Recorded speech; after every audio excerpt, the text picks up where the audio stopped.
মেহেরপুরে ঈদগাহ ময়দান মেরামত নিয়ে বিরোধের বলি যুবক, সন্তান হারিয়ে দিশেহারা স্বজন।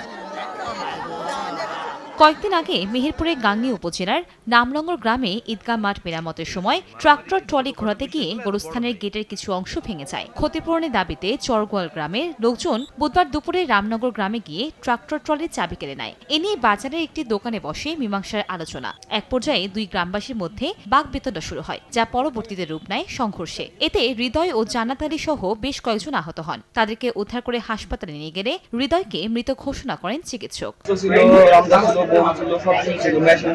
দোকান সব ভাঙচুর করছে, সবকিছু লুটপাট করে নিয়ে গেছে। এখানে ঘরের ভিতরে ফ্রিজ এগুলো সব ছিল, এগুলো সব নিয়ে গেছে। এই খবর ছড়িয়ে পড়লে গ্রামের বাজারে অগ্নিসংযোগ ও দোকান ভাঙচুর করে নিহত হৃদয় হোসেনের লোকজন। খবর পেয়ে পুলিশকে পরিস্থিতি নিয়ন্ত্রণে আনে। বিভিন্ন গ্রুপে ডিবি সহ আমাদের পুলিশ সুপার মহোদয়ের নির্দেশনা সহ আমরা জেলা পুলিশ সহ আইন শৃঙ্খলা বাহিনী তৎপর আছি। এখানে এখন আমরা আশা করছি যারা এই ঘটনার সাথে জড়িত শীঘ্রই অ্যারেস্ট হয়ে যাবে। নিহত হৃদয় চরগোয়াল গ্রামের দিনমজুর শাহাদাত হোসেনের ছেলে।